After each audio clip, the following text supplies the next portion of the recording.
El misterio de los torsos femeninos, Mons, Bélgica.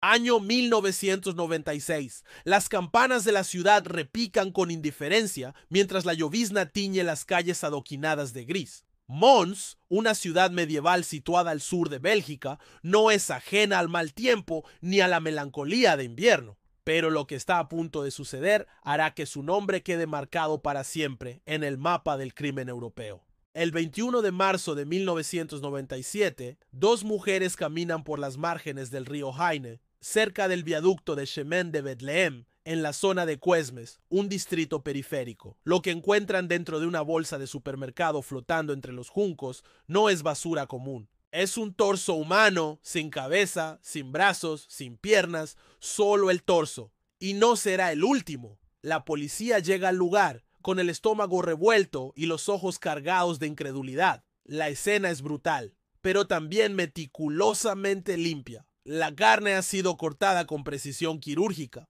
No es una mutilación torpe, es el trabajo de alguien que sabe lo que hace. Y aunque este descubrimiento marca el inicio oficial de la investigación, no es el primer indicio de una pesadilla mayor, es apenas el principio. En los siguientes meses, el río Heine y sus alrededores se convertirán en un macabro escenario. Una a una, bolsas de plástico comienzan a aparecer por todo Mons y sus suburbios. Algunas son encontradas en contenedores de basura, otras abandonadas como si fueran residuos comunes. Todas contienen partes humanas. Los vecinos comienzan a hablar de el loco del río, pero pronto el apodo cambiará por otro, más siniestro, el carnicero de Mons. Las bolsas son siempre las mismas, de supermercados locales como Delhaize o Champion. Dentro, extremidades femeninas cuidadosamente cortadas, muslos, antebrazos, manos, pies. Cada bolsa tiene una etiqueta, cada parte un destino preciso. El asesino no las esconde, las expone, las reparte por la ciudad como si dejara un mensaje. En total, 5 víctimas confirmadas serán atribuidas al carnicero.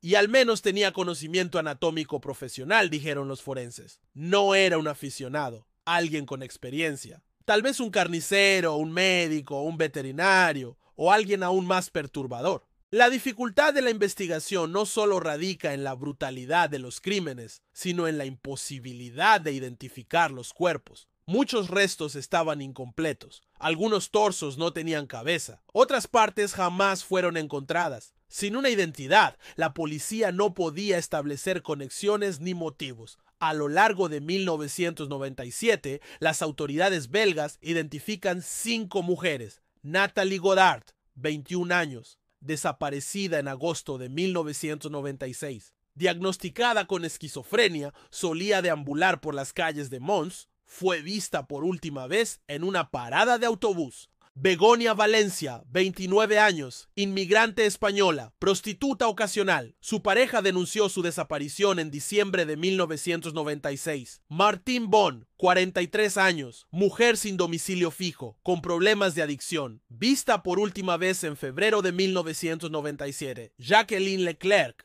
33 años, madre de 4 hijos, desapareció tras una discusión doméstica. Brigitte Capiau, 37 años, otra madre de familia, fue vista por última vez cuando salía de su casa en Anderlues. Todas tenían algo en común. Mujeres vulnerables con vidas precarias, con escaso apoyo social. Mujeres invisibles. Y alguien estaba cazándolas. Los investigadores no tardan en ver el patrón. El asesino actúa con una metodología casi ritual. Las bolsas aparecen días después de la desaparición. Las partes están lavadas, sin señales de sangre. Las cortaduras son limpias, deliberadas, casi como si el asesino quisiera exhibir su destreza. A veces, incluso dobla las bolsas con un cuidado casi doméstico. Las zonas donde las deja también son significativas. Lugares con acceso público, pero lo suficientemente apartados para que pasen desapercibidas por días. Una estación de tren abandonada, un contenedor detrás de un hospital,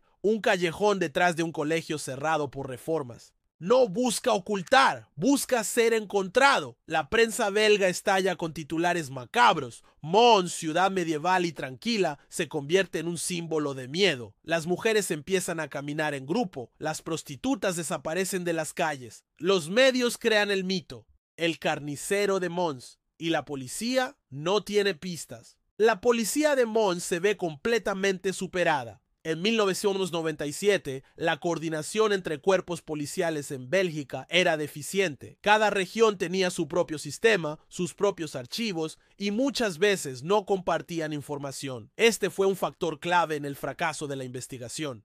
La escena del crimen nunca era la misma. Los asesinatos no ocurrían en los lugares donde se hallaban los restos. No había testigos, no había cámaras de seguridad. Solo bolsas, restos humanos y un asesino que parecía ir siempre un paso adelante. El caso fue asignado a varios fiscales a lo largo del tiempo. Ninguno logró avances significativos. En un punto, se sospechó de personas sin hogar, desmilitares, incluso de un carnicero local, pero todos fueron descartados. Uno de los fiscales, Claude Thiercy, llegó a decir ante la prensa: "Este hombre no mata por impulso. Él planifica, ejecuta y desaparece sin dejar rastro. Y lo más inquietante es que no sabemos si sigue aquí o si alguna vez se fue".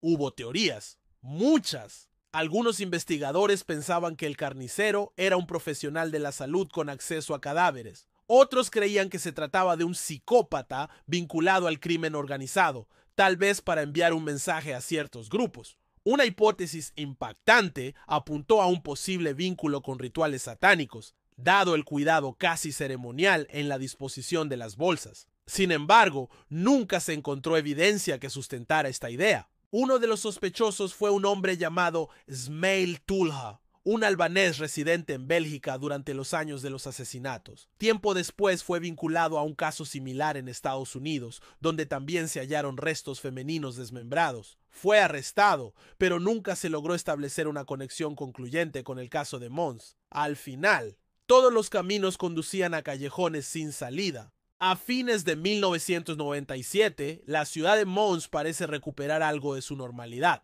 Las lluvias persisten, pero los titulares se apagan poco a poco. No se encuentran más bolsas, no aparecen más torsos. El carnicero ha desaparecido, pero nadie cree que esté muerto. La policía mantiene vigilancia sobre posibles escenarios de dumping de cuerpos. Se analizan casos similares en otras regiones, pero todo se enfría. En apariencia, el asesino se ha desvanecido en la bruma. El silencio, sin embargo, no es paz. Es la respiración contenida antes del siguiente golpe. La policía sigue trabajando en la sombra, revisando cada detalle. Se forman perfiles psicológicos, se examinan datos forenses con tecnología emergente, pero nada nuevo emerge. Los habitantes de Mons nunca vuelven a sentirse seguros del todo. Mientras el caso permanece sin resolver, criminólogos y periodistas lo comparan con otros casos europeos. En Alemania, el carnicero de Rostock, un asesino que también desmembró cuerpos, dejó rastros parecidos. En Francia, el descuartizador de París también cortaba torsos y los dejaba en lugares visibles. Pero había diferencias cruciales. Estos asesinos fueron más impulsivos, menos meticulosos. El carnicero de Mons parecía jugar en otra liga. También se lo comparó con Jack el Destripador, no solo por su anonimato, sino por su elección de víctimas vulnerables y su desprecio por la policía. Pero incluso Jack parecía menos sistemático que el asesino belga. Criminólogos como Michel Benessec plantearon que el carnicero podría ser un asesino múltiple inhibido, es decir, alguien que mata en fases y luego puede volver a una vida normal durante años, hasta que otra crisis o impulso lo empuja a actuar nuevamente. La comparación más directa fue con el asesino de Green River en Sten E.Shu. Ambos cazaban mujeres marginadas, ambas investigaciones se extendieron por años sin resultados y ambos ocultaban más de lo que revelaban. Una de las preguntas más inquietantes del caso es la siguiente: ¿por qué dejó de matar? Hay varias teorías. Murió. El asesino podría haber muerto en un accidente, por causas naturales, o incluso asesinado sin que nadie supiera quién era. Se trasladó.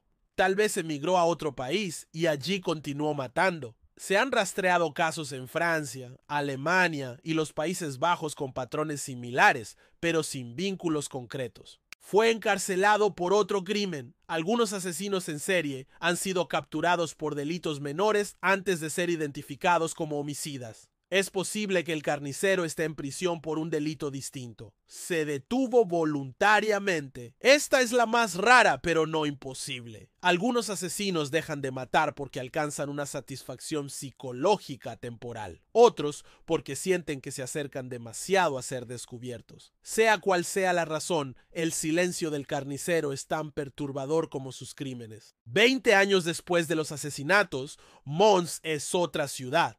Renovada, más moderna, con nuevos centros culturales y una población diversa. Pero debajo de su superficie aún vive el eco del horror. Los ciudadanos mayores recuerdan aquellos meses con angustia. Algunos aún evitan ciertas zonas del río. Hay quienes sostienen que la policía sabe más de lo que dice. Otros que el asesino nunca fue uno solo, sino un grupo con conexiones institucionales. En 2012, un pequeño monumento no oficial apareció cerca del río Haine. Una cruz con los nombres de las víctimas identificadas y un cartel que decía "No olvidadas". A los pocos días fue removido por las autoridades, que nunca reconocieron oficialmente su presencia. El caso sigue siendo tema de documentales, debates en redes sociales y programas de crimen real.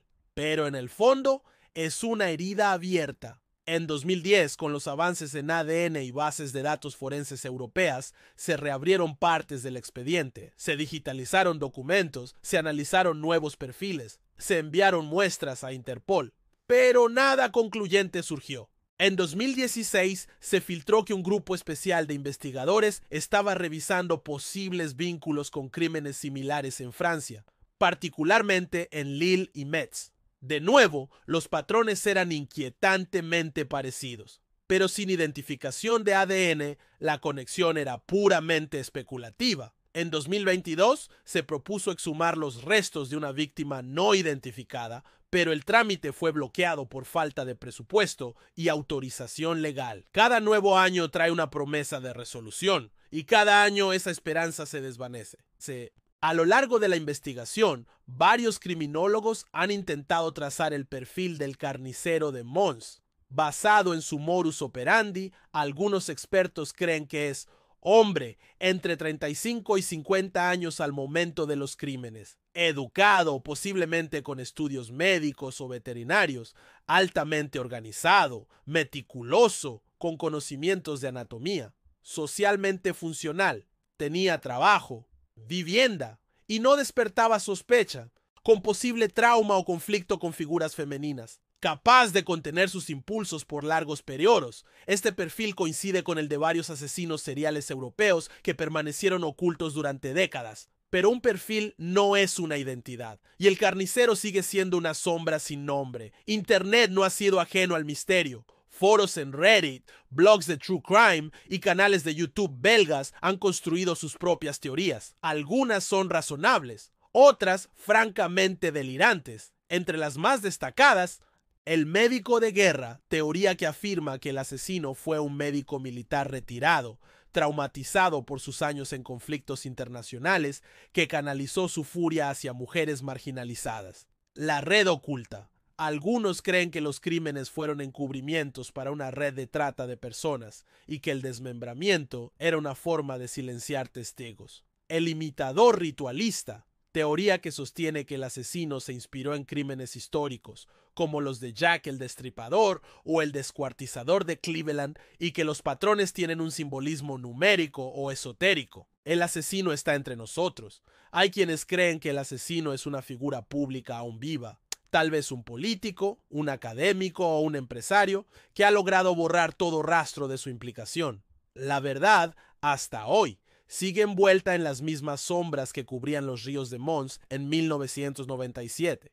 En la historia de los crímenes sin resolver, pocos casos dejan una cicatriz tan profunda como la del carnicero de Mons. No por el número de víctimas, aunque el verdadero total podría ser mayor, sino por la brutalidad metódica, el anonimato absoluto y la sensación de que aún camina entre nosotros. Mons nunca olvidó. Y Bélgica, una nación que ya había lidiado con horrores como los crímenes de Marc Dutroux, encontró en este caso una herida paralela, la de la impunidad silenciosa. Las víctimas, Natalie, Begonia, Martín, Jacqueline, Brigitte, merecían justicia, y sin embargo sus nombres flotan como las bolsas que las contenían, abandonadas, dispersas, desmembradas, pero imposibles de ignorar. El carnicero de Mons no dejó cartas, no reclamó sus crímenes, no buscó fama ni atención. Fue un fantasma quirúrgico, un depredador clínico, y quizás esa sea la parte más aterradora de todas. Si esta historia te impactó, suscríbete al canal y activa la campana. Cada semana te traigo casos reales de crímenes, misterios y personas que vivieron lo imposible.